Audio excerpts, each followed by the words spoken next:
ओम शांति। सभी को आवाज़ आ रही है? एक बार थम्स अप सेंड करें।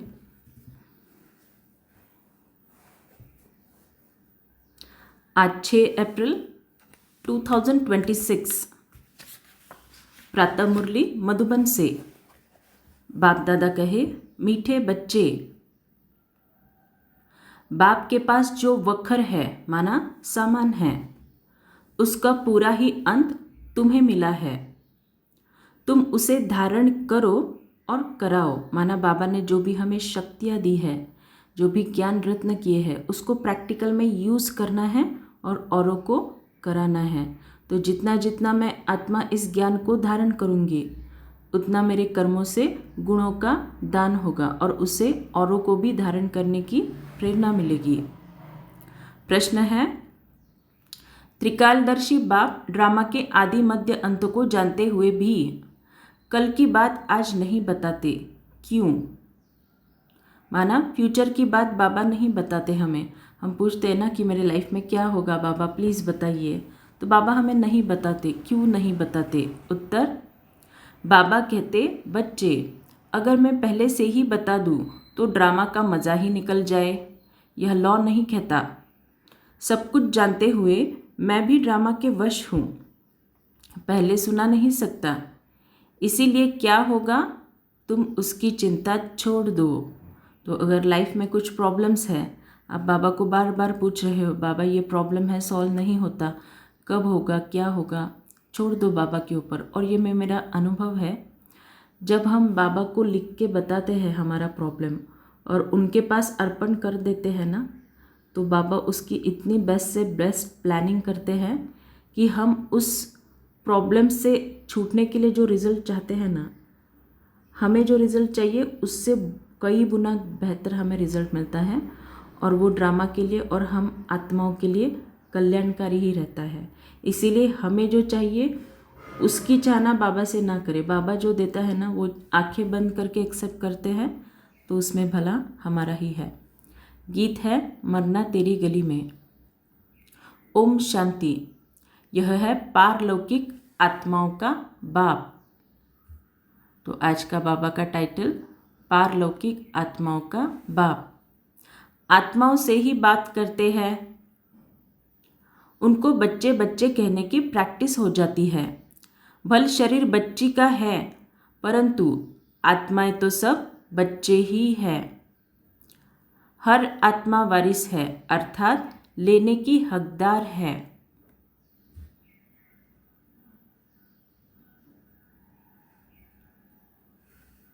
बाप आकर कहते हैं, बच्चों तुम हर एक को वर्षा लेने का हक है। बेहद के बाप को बहुत याद करना है, इसमें ही मेहनत है।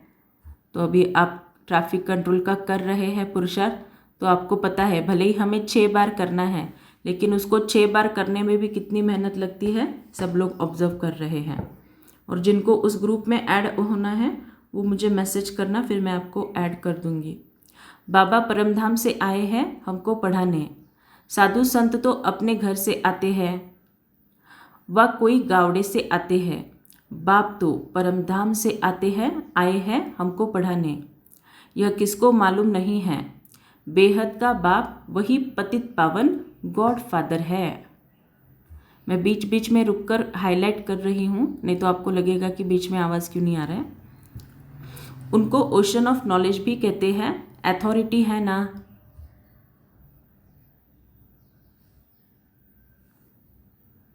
कौन सी नॉलेज है? ईश्वरीय नॉलेज है। बाप है मनुष्य सृष्टि का बीज रूप, सच्चिद आनंद स्वरूप, उनकी बड़ी भारी महिमा है। तो बाबा बार बार, आप देखना साकार मुरलियों में बाबा की महिमा बहुत आती है। तो बाबा क्यों अपनी महिमा बार बार करते हैं? क्योंकि बाबा हमें क्या कहते हैं, बच्चे अपने को आत्मा समझ मुझ बाप को याद करो। तो सिर्फ बिंदु बिंदु बिंदु बोल के याद करेंगे तो बोर हो जाएंगे, फिर हमारी बुद्धि तुरंत यहाँ वहाँ भटकती जाएगी। तो जब भी मुरली में बाबा की कुछ भी महिमा आती है ना, उसको नोट डाउन करना। अभी आप फिर से जब इस रिकॉर्डिंग को सुनेंगे तो आप पाएंगे कि मैंने वहाँ पे हाईलाइट किया है, आपको दिख जाएगा वीडियो में।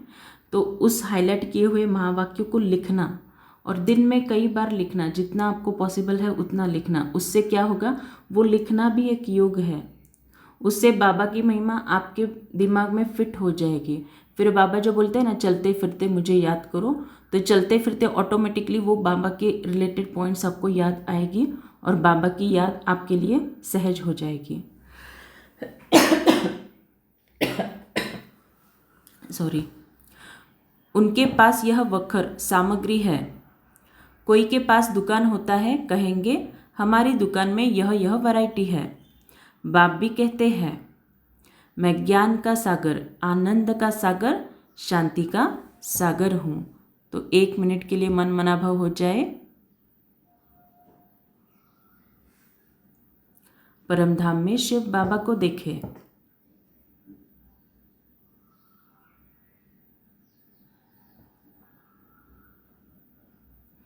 परमात्मा शिव ज्ञान का सागर,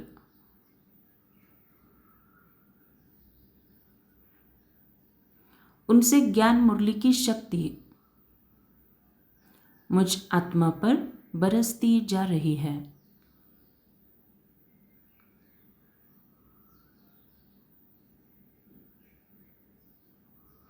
परमात्मा शिव आनंद का सागर, शांति का सागर,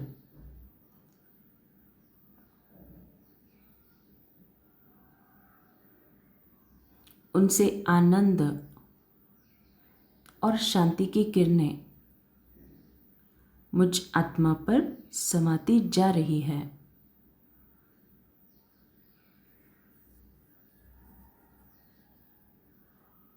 ओम शांति।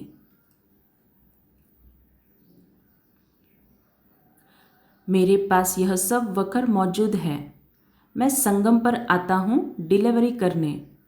जो कुछ मेरे पास है सब डिलीवरी करता हूँ। फिर जितना जो धारण करे अथवा जितना पुरुषार्थ करे।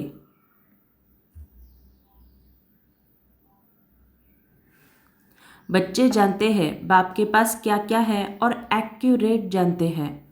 आजकल किसको अपना अंत कोई बताते नहीं हैं। गाया हुआ है किनकी दबी रही धूल में, यह सब अभी की बात है। आग लगेगी सब खत्म हो जाएंगे। तो हम अभी देख रहे हैं महंगाई कितनी बढ़ रही है। और ये जो अगर आप इकोनॉमिक टाइम्स या फिर इकोनॉमिक्स का स्टडी करते तो मुझे नहीं पता, इकोनॉमिक्स में ऐसे बता रहे कि ये जो चलन है या फिर हमारा रुपया है पूरे वर्ल्ड वाइड में, भारत के लिए रुपया है, अमेरिका के लिए डॉलर है, इसकी परचेसिंग पावर इतनी कम हो गई है, इतनी कम हो गई है ना, आगे जाके आप कितना भी पैसा कमाएंगे आप इजीली कोई भी चीज़ खरीद नहीं पाएंगे। ये इकोनॉमिस्ट बोल रहे हैं। इसी का मतलब क्या, ये बाबा जो हमें बोलते हैं ना मुरली में कि आगे जाके सब मिट्टी में मिल जाने वाला है, तो वो समय नज़दीक आ चुका है। इसीलिए अगर ज़्यादा कमाई भी नहीं होती ना कम अभी पैसे की, तो चिंता नहीं करना।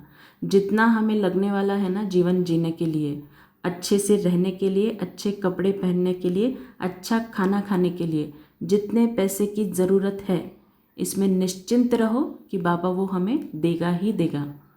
बाकी और ज़्यादा कोई सोचने की ज़रूरत नहीं है। आग लगेगी सब खत्म हो जाएंगे। राजाओं के पास अंदर बहुत बड़ी मजबूत गुफाएं रहती है। भल अर्थक्वेक हो, जोर से आग लगे तो भी अंदर से निकल आते हैं। तुम बच्चे जानते हो यहाँ की कोई भी चीज़ वहाँ काम नहीं आनी है, माना सतयुग में काम नहीं आनी है। खानियाँ भी सब नए सिर भरपूर हो जाती है। तो कहाँ पे भरपूर हो जाती है, यहाँ पे कुछ ज़्यादा एक्सपेक्ट नहीं करना है, ऑटोमेटिकली हमें सतयुग में मिलना ही मिलना है। साइंस भी रिफाइन तुम्हारे काम में आती है। तुम बच्चों की बुद्धि में अब सारा ज्ञान है। बच्चे जानते हैं हम सृष्टि के आदि मध्य अंत को जानते हैं। बाकी अंत का थोड़ा टुकड़ा है जिसको भी जान जाएंगे। बाबा पहले से ही सब कैसे बता दे। बाप कहते हैं मैं भी ड्रामा के वश हूँ। जो ज्ञान अब तक मिला है वही ड्रामा में नूंद है। जो सेकंड पास हुआ उनको ड्रामा समझना है। बाकी जो कल होगा वह देखा जाएगा। कल की बात आज नहीं सुनाएंगे। तो इस बात को आप पर्सनल लाइफ की दृष्टि से भी सुनना। आपकी लाइफ में अगर कोई चिंता है तो कल क्या होगा बाबा नहीं सुनाएंगे। तो आज के लिए मुझे श्रीमत क्या है, बस आत्मा समझ बाबा को याद करो और जो भी चिंताएं हैं प्रभु अर्पण कर दो। कल की बात आज नहीं सुनाएंगे। इस ड्रामा के राज को मनुष्य समझते नहीं हैं। कल्प की आयु ही कितनी लंबी चौड़ी लगा दी है। इस ड्रामा को समझने की भी हिम्मत चाहिए। तो लाइफ में मेरे ऐसा क्यों हुआ, मुझे जैसे चाहिए मेरी लाइफ ऐसी क्यों नहीं हो रही है। मैं बाबा को इतना योग लगाती हूँ फिर भी मुझे जो चाहिए वो क्यों नहीं हो रहा है। तो बाबा क्या बोल रहे हैं, इस ड्रामा को समझने की भी हिम्मत चाहिए, क्योंकि जो कुछ भी मेरे साथ हो रहा है सिर्फ और सिर्फ मेरे हिसाब कर्मों के हिसाब किताब है। अम्मा मरे तो भी हलवा खाना समझते हैं, मर गए जाकर दूसरा जन्म लिया। तो कोई मर गया तो सच में हलवा खाना, उसका ये मीनिंग नहीं है। बाबा हमें अवेयरनेस दिला रहे हैं कि आत्मा एक शरीर छोड़ दूसरा शरीर लेती है, तो उसमें कोई रोने की दरकार नहीं है। उल्टा खुश होना है कि उस आत्मा को आगे की गति मिल रही है और उसके लिए योग करना है। और हम जो योग में करते हैं ना, परम धाम में जाके बाबा के साथ कंबाइंड स्वरूप में जो आत्माओं ने शरीर छोड़ा उनको हम सकाश देते हैं, है ना। तो आपके रिलेटिव्स में, आपके मित्र संबंधियों में जो भी जब भी शरीर छोड़ता है ना, तो उनके लिए कम से कम 3 दिन योग करना, खास 3 दिन उनको गति सदगति का बल देने के लिए। क्योंकि ये योग ऐसा योग है जो सिर्फ और सिर्फ हम ब्राह्मण बच्चे ही कर सकते हैं। और उस योग का श्रेष्ठ प्रारब्ध हमें इतना मिलता है कि द्वापर युग से, वैसे तो सतयुग त्रेता में जब हम शरीर छोड़ते हैं तब हमें किसी एक्स्ट्रा एनर्जी की दरकार नहीं होती, हम सहज से शरीर छोड़ते हैं, सहज से शरीर लेते हैं। लेकिन द्वापर युग से जो कि हिसाब किताब हमारे बनते हैं तो शरीर छोड़ना थोड़ा सा मुश्किल हो जाता है, फिर नया शरीर मिलना भी, उसके लिए गति सदगति के बल की आवश्यकता होती है। तो जितना हम यहाँ पे संगम युग पर दिवंगत आत्माओं को गति सदगति का बल देंगे, उतना वो दुआओं के रूप में हमें द्वापर युग से लेकर कलयुग अंत तक हमें काम करेगी। तो ये बहुत गहरा कर्मों का सूक्ष्म गति का राज है। हम रोए क्यों, बाबा ने समझाया है, अखबार में तुम लिख सकते हो। यह प्रदर्शनी आज से 5000 वर्ष पहले इस तारीख इस ही स्थान पर इस रीति हुई थी। यह वर्ल्ड की हिस्ट्री ज्योग्राफी रिपीट हो रही है, लिख देना चाहिए। यह तो जानते हैं यह दुनिया बाकी थोड़े दिन है, यह सब खत्म हो जाएंगे। हम तो पुरुषार्थ कर विक्रमाजित बन जाएंगे। फिर द्वापर से विक्रम संवत शुरू होता है, अर्थात विकर्म होने का संवत।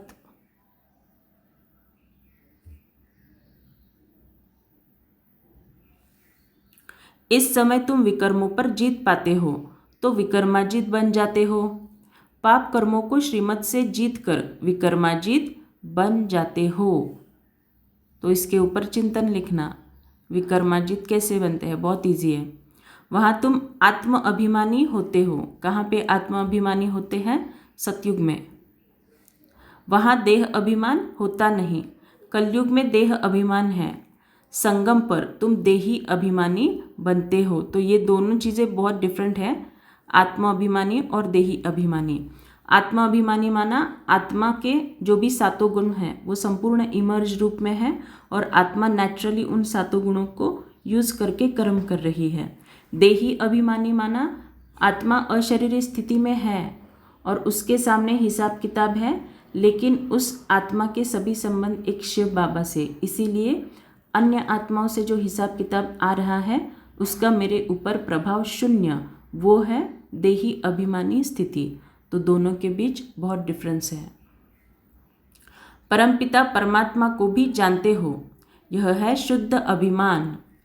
तुम ब्राह्मण सबसे ऊंच हो, तुम हो सर्वोत्तम ब्राह्मण कुलभूषण। यह नॉलेज सिर्फ तुमको मिलती है, दूसरे किसको मिलती नहीं। यह तुम्हारा यह सर्वोत्तम कुल है। गाया भी जाता है, अतीन्द्रिय सुख गोपी वल्लभ के बच्चों से पूछो। तुमको अब लॉटरी मिलती है, कोई चीज़ मिल जाती है, उसकी इतनी खुशी नहीं होती। जब गरीब से साहूकार बन जाते हैं तो खुशी होती है। तुम भी जानते हो, जितना हम पुरुषार्थ करेंगे उतना बाप से राजधानी का वर्षा लेंगे। जो जितना पुरुषार्थ करेगा उतना पाएगा। तो ये नहीं कि बस बाबा को जान लिया तो बस हो गया, मैं तो चली स्वर्ग। वो तो स्वर्ग में जाना है, लेकिन राजाई पद पाने का पुरुषार्थ वो मुख्य पुरुषार्थ है। मुख्य बात बाप कहते हैं, बच्चे अपने मोस्ट बिलवेड बाप को याद करो। वह सबका बिलवेड बाप है। बिलवेड मतलब सबसे ज़्यादा प्यारा, बी लव्ड बोलते हैं, तो फिर यहाँ पे उन्होंने हिंदी में बिलवेड लिखा है, सबसे प्यारा। वही आकर सबको सुख शांति देते हैं। अभी देवी देवताओं की राजधानी स्थापन हो रही है। वहाँ किंग क्वीन नहीं होते, वहाँ कहेंगे महाराजा महारानी।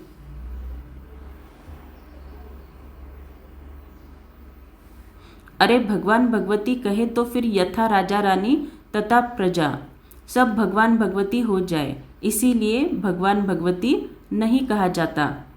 भगवान एक है। मनुष्य को भगवान नहीं कहा जाता। सूक्ष्म वतनवासी ब्रह्मा विष्णु शंकर को भी देवता कहते हैं। तो देवता और भगवान दोनों में डिफरेंस है। स्थूल वतनवासी को हम भगवान भगवती कैसे कहेंगे? ऊंचते ऊंच है मूल वतन, माना परम धाम, फिर उसके नीचे सूक्ष्म वतन, और यह है थर्ड नंबर, माना साकारी वतन थर्ड नंबर। यह तुम्हारी बुद्धि में रहना चाहिए। हम आत्माओं का बाप शिव बाबा ही है, फिर शिक्षक भी है और गुरु भी है।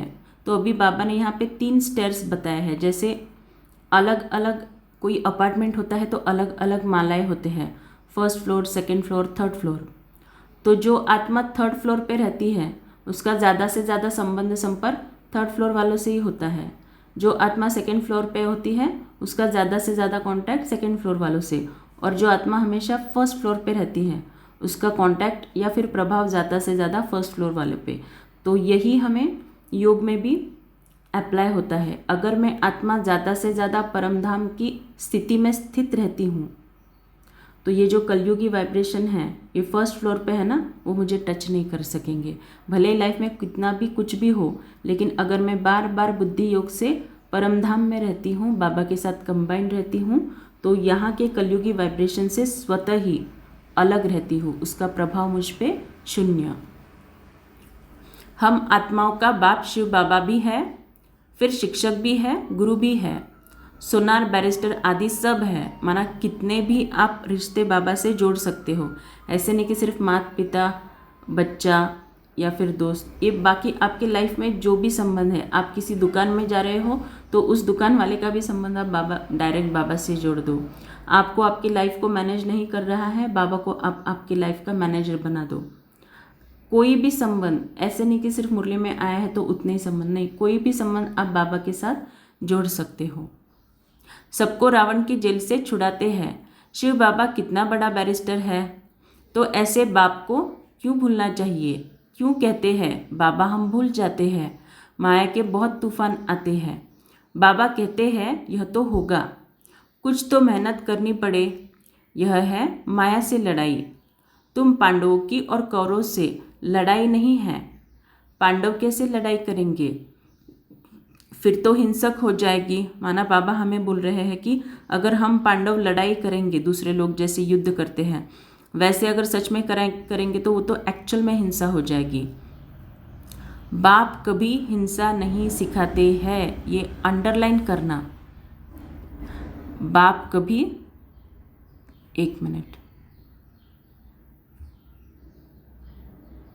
तो मानो अगर प्रैक्टिकल उदाहरण ही लेते हैं, बाबा यहाँ पे क्लियरली बोल रहे हैं बाबा कभी हिंसा नहीं सिखाते हैं। तो अगर मानो घर वाले मुझे सेंटर नहीं जा रहे हैं और मैं घर वालों से झगड़ा कर करके सेंटर जा रही हूँ, और बाबा क्या बोलते हैं, अगर मैंने वाचा से भी किसी को दुख दिया तो भी वो हिंसा ही है। और बाबा क्या बोल रहे हैं, बाबा कभी हिंसा नहीं सिखाते। इसी का मतलब क्या? भलग्रस्त व्यवहार में रहो, लेकिन कमल फूल समान बन के रहो। ज्ञान में चलना है तो योग युक्त युक्ति युक्त होके ही चलना है। घर वालों का सहयोग लेकर, घर वालों को सहयोगी बनाकर ही इसमें चलना है। ऐसे नहीं कि भगवान मिला तो मेरे घर वालों से मेरा कुछ लेना देना नहीं है। ये बहुत रॉन्ग बात है। और ऐसा जो बिहेव करता है ना, वो कभी भी सर्विस नहीं कर सकता। वो तो फिर उससे डिससर्विस ही होती रहेगी। जितना घर वालों से झगड़ा करते रहेंगे कि मुझे सेंटर नहीं जाने देते या फिर जो भी है, सोचना इसके ऊपर। यह मैं बार बार क्यों बताती हूँ, क्योंकि ऐसे केसेस बहुत देखती हूँ मैं। कुछ भी समझ नहीं सकते हैं। वास्तव में हमारी कोई लड़ाई नहीं है। बाबा सिर्फ युक्ति बताते हैं कि मुझे याद करो, माया का वार नहीं होगा। इस पर भी कहानी है। पूछा, पहले सुख चाहिए व दुख?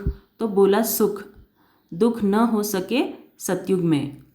तुम जानते हो इस समय सभी सीताएं रावण की शोक वाटिका में है। इस समय सारी दुनिया सागर के बीच में लंका है। अभी सब रावण की जेल में पड़े हैं। सर्व की सद्गति करने के लिए बाप आए हैं। सब शोक वाटिका में हैं। स्वर्ग में है सुख, नरक में है दुख। तो हम सभी रावण की शोक वाटिका में है। मतलब क्या? ये हिसाब किताबों में आत्मा इतनी फंसी हुई है कि लोगों को समझ में नहीं आता कि इससे हम बाहर कैसे निकले खुद से। कई लोग हैं, मैं कंसल्टेशन भी करती हूँ, तो लोग आते हैं कंसल्टेशन के लिए, तो उनका पहला क्वेश्चन यही होता है कि मेरे लाइफ में ये प्रॉब्लम है, इतने प्रॉब्लम है।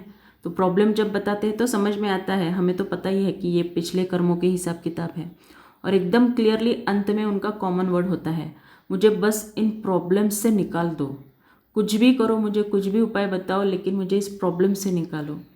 आज हर कोई यही कह रहा है, चाहे बीके हो या नॉन बीके हो। तो बाबा क्या बोल रहे हैं? इस समय सभी सीताएं रावण की शोक वाटिका में हैं।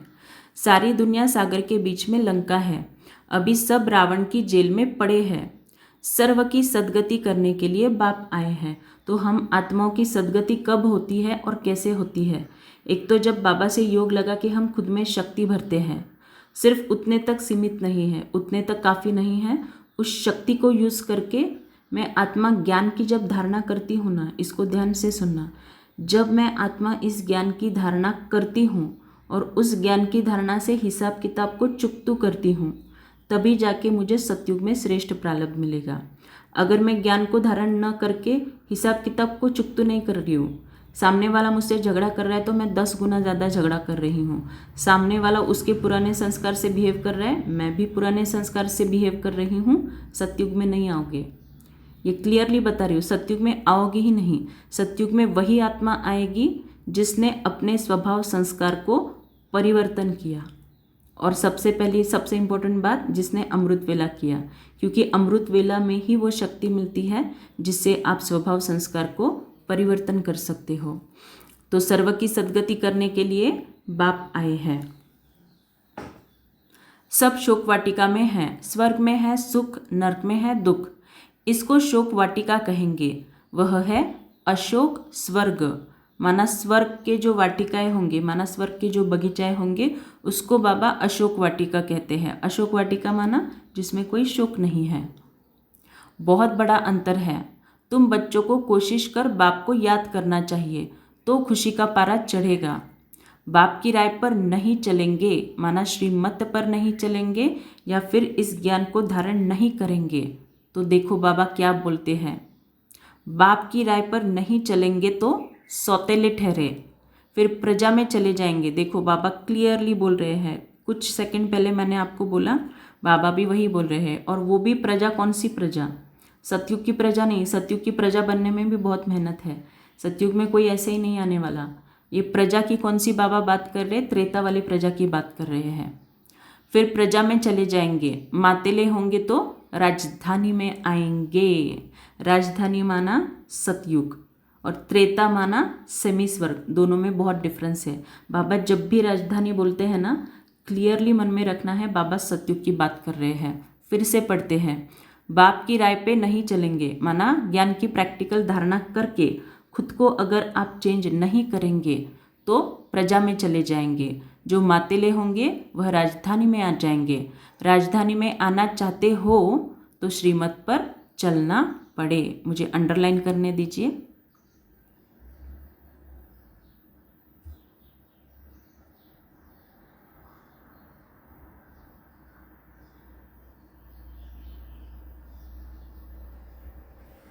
ओके।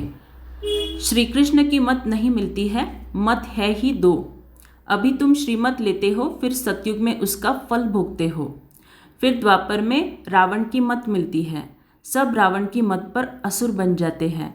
तुमको मिलती है ईश्वरीय मत, माना ईश्वरीय मत माना बाबा की ज्ञान मुरली। मत देने वाला एक ही बाप है, वह है ईश्वर। तुमको ईश्वरीय मत से कितना पवित्र बनते हो? तो पवित्रता माना सिर्फ ब्रह्मचर्य नहीं है। बाबा क्या बोल रहे हैं? तुम ईश्वरीय मत से कितना पवित्र बनते हो। माना अगर मैं इस ज्ञान पे चलती हूँ, ज्ञान को धारण करूँगी, तब मैं आत्मा एक्चुअल में पवित्र बनूंगी। पहला पाप है विषय सागर में गोता खाना, माना काम विकार। देवता विषय सागर में गोता नहीं खाएंगे, कहेंगे क्या वहाँ बच्चे नहीं होते? बच्चे क्यों नहीं होते? परंतु वह है वाइसलेस दुनिया। वाइसलेस माना जहाँ पे कोई वाइसेस नहीं है, माना जहाँ पे कोई विकार नहीं है, संपूर्ण निर्विकारी। वहाँ यह कोई विकार होते नहीं। ये कौन कह रहा है? भगवान कह रहा है। और अगर भगवान बार बार आके मुझे कह रहा है कि सतयुग में विकार नहीं होते, तो भगवान की बात माननी चाहिए ना। बाप ने समझाया है देवता सिर्फ आत्म अभिमानी है, परमात्मा अभिमानी नहीं है। परमात्मा अभिमानी माना बाबा की याद में रहना, बाबा की शक्तियों को खुद में भरना। वहाँ पे वो नॉलेज नहीं होता, इसीलिए वहाँ पे परमात्मा अभिमानी नहीं है। तुम आत्म अभिमानी भी हो, परमात्मा अभिमानी भी हो। पहले दोनों नहीं थे, तो इसका चिंतन लिखना, आत्म अभिमानी और परमात्मा अभिमानी क्या है।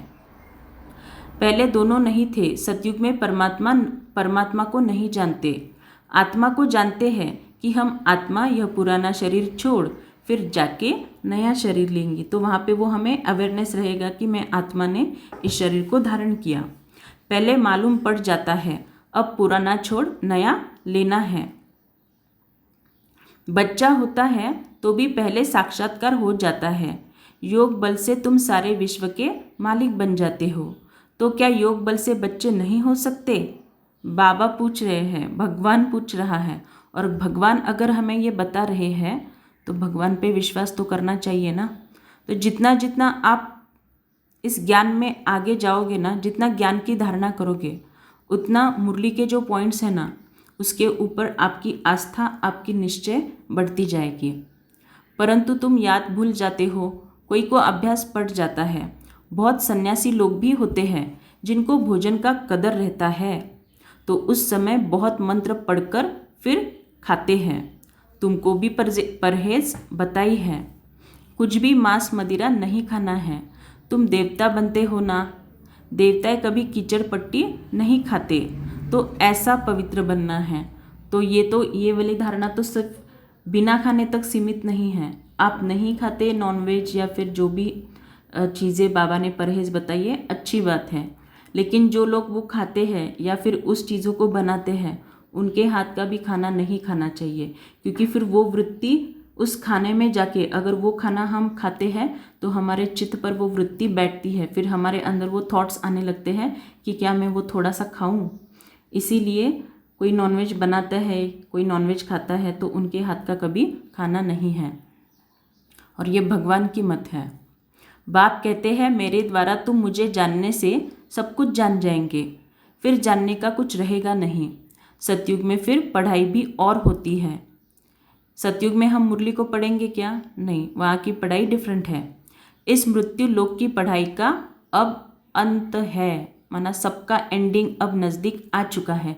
ये बड़े बड़े स्कूल में बच्चों को भेजते हैं, बड़े बड़े कॉलेजेस में लाखों रुपए खर्च करके बच्चों को भेज रहे हैं।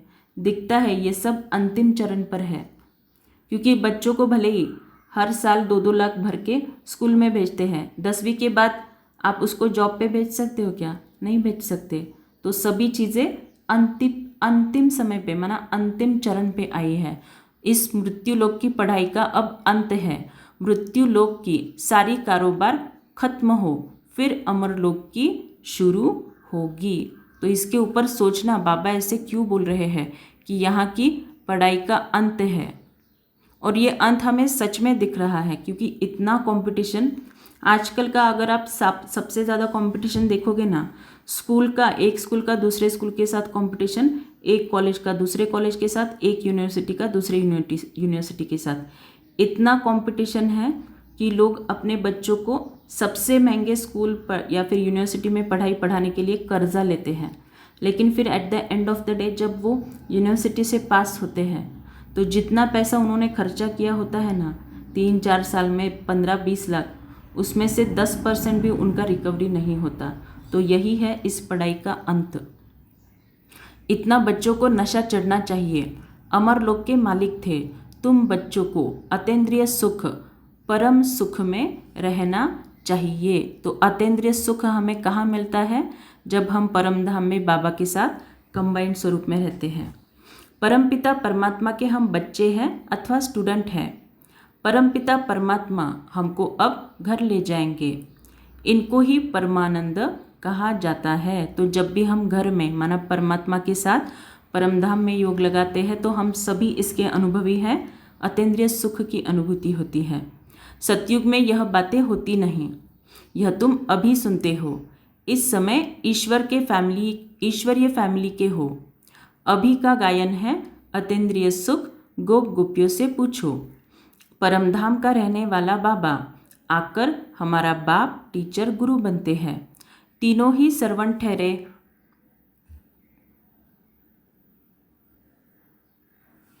कोई अभिमान नहीं रखते, कहते हैं तुम्हारी सेवा कर तुमको सब कुछ दे, निर्वाण धाम में बैठ जाएंगे। तो सर्वंट हुए ना। तो देखो बाबा कितने निरअहंकारी है, खुद को हमारा सेवाधारी सर्वंट बोलते हैं। वाइसराय आदि हमेशा सही करते हैं तो ओबीडियंट सर्वंट लिखते हैं। बाबा भी माना शिव बाबा भी निराकार निरअहंकारी है। कैसे बेट पढ़ाते हैं? इतनी ऊंच पढ़ाई और कोई पढ़ा न सके।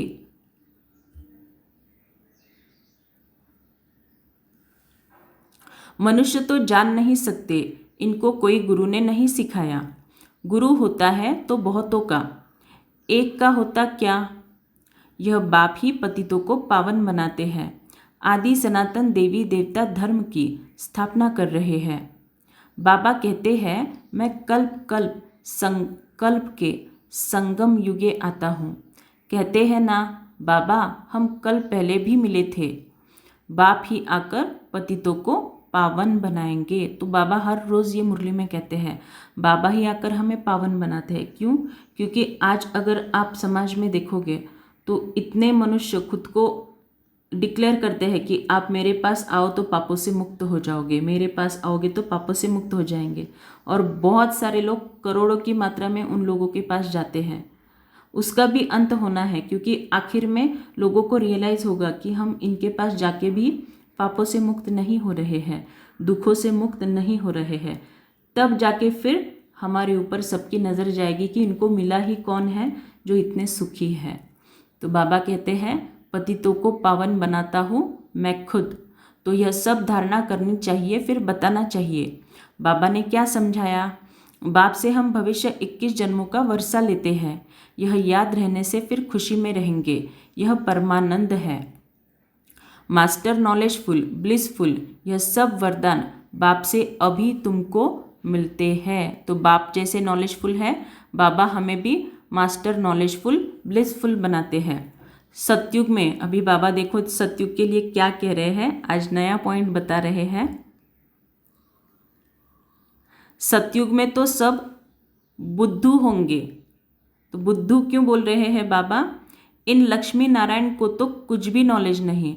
बुद्धू क्यों कहते हैं? वहाँ पे ईश्वर की पहचान नहीं होगी, भगवान कौन है वो हमें पता नहीं होगा, भगवान की मत क्या है वो पता नहीं होगा। इसीलिए बाबा बोल रहे हैं वहाँ पे सब बुद्धू होते हैं। इन्हों की होती तो परंपरा से चली आती। तुम जैसा परम आनंद देवताओं को भी नहीं हो सकता है। अच्छा, मीठे मीठे सिकिल दे बच्चों प्रति माता पिता बाप दादा का याद प्यार और गुड मॉर्निंग। रूहानी बाप की रूहानी बच्चों को नमस्ते। हम रूहानी बच्चों की रूहानी माता पिता बाप दादा को याद प्यार गुड मॉर्निंग और नमस्ते। धारणा के लिए मुख्य सार। देवता बनने के लिए खान पान की बहुत शुद्धि रखनी है, बहुत ही परहेज से चलना है, योग बल से भोजन को दृष्टि दे शुद्ध बनाकर स्वीकार करना है। क्यों योग बल से दृष्टि देना है भोजन को? क्योंकि जो भोजन बनाने वाला होता है उसकी वृत्ति भी उसमें जाती है, और अगर उस वृत्ति को हमने शुद्ध किए बिना ग्रहण किया तो उसकी वृत्ति हमारे चित्त पर स्थित होके हमारे चित्त का वो भाग बन जाता है। फिर उससे फिर और हिसाब किताब उस आत्मा के साथ इनडायरेक्टली हमारे शुरू होते हैं। इसीलिए किसी भी भोजन को भले 1 मिनट पावरफुल दृष्टि दो, विजुअलाइज करो बाबा की किरणें उस भोजन में जा रही है और फिर स्वीकार करो। परमपिता परमात्मा के हम बच्चे अथवा स्टूडेंट हैं, वह हमें अब अपने घर ले जाएंगे। इसी नशे में रह परम सुख परम आनंद का अनुभव करना है। आज का वरदान बाप दादा की नैनों में देखें। सेवा की लगन द्वारा लौकिक को अलौकिक प्रवृत्ति में परिवर्तन करने वाले निरंतर सेवाधारी भव। सेवा की लगन द्वारा लौकिक को अलौकिक प्रवृत्ति में परिवर्तन करने वाले निरंतर सेवाधारी भव। सेवाधारी का कर्तव्य है निरंतर सेवा में रहना, चाहे मनसा सेवा हो चाहे वाचा व कर्मणा सेवा हो। सेवाधारी कभी भी सेवा को अपने से अलग नहीं समझते। तो अगर मानो आपको सेंटर जाने का मौका नहीं मिल रहा है किसी कारण से, तो अपने घर के जो कामकाज करते हो ना उसी को सेवा समझो, उसी कामकाज को करते हुए बाबा को याद करो, तो भी आपका कर्मणा सेवा जमा हो जाएगा। जिनकी बुद्धि में सदा सेवा की लगन रहती है उनकी लौकिक प्रवृत्ति, देखो बाबा क्या बोल रहे हैं, उनकी लौकिक प्रवृत्ति बदलकर ईश्वरीय प्रवृत्ति हो जाती है। जैसे मैंने अभी कहा, अगर सेंटर में सेवा का चांस नहीं मिलता या फिर सेंटर जाने का चांस नहीं मिलता, तो लौकिक प्रवृत्ति के आपके जो कामकाज है उसको अगर आप ईश्वर की याद में करते हो तो आपका कर्मणा सेवा का जमा हो जाएगा।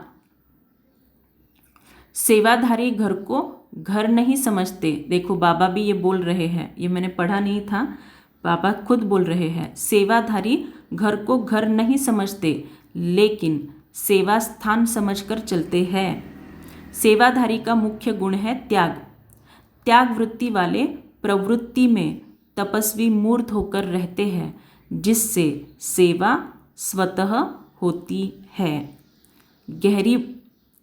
बहुत गहरी बात है, फिर से आप पढ़ना और उसके ऊपर चिंतन लिखना।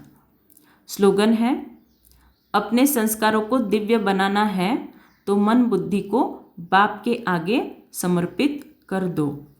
अव्यक्त इशारे, किसी भी आत्मा को 2 घड़ी मीठी दृष्टि दे दो, मीठे बोल बोल दो तो उस आत्मा को सदा के लिए भरपूर कर देंगे। तो हम जो योग में करते हैं, किसके साथ हमारे हिसाब किताब है, तो हम उसको पवित्र आत्मा की दृष्टि में देखते हैं। तो बाबा बोल रहे हैं उसको सदा के लिए भरपूर कर देंगे। यह 2 घड़ी की मधुर दृष्टि बोल उस आत्मा की सृष्टि बदल देंगे। 2 मधुर बोल सदा के लिए बदलने के लिए निमित्त 2 मधुर बोल सदा के लिए बदलने के निमित्त बन जाएंगे। अच्छा, ओम शांति।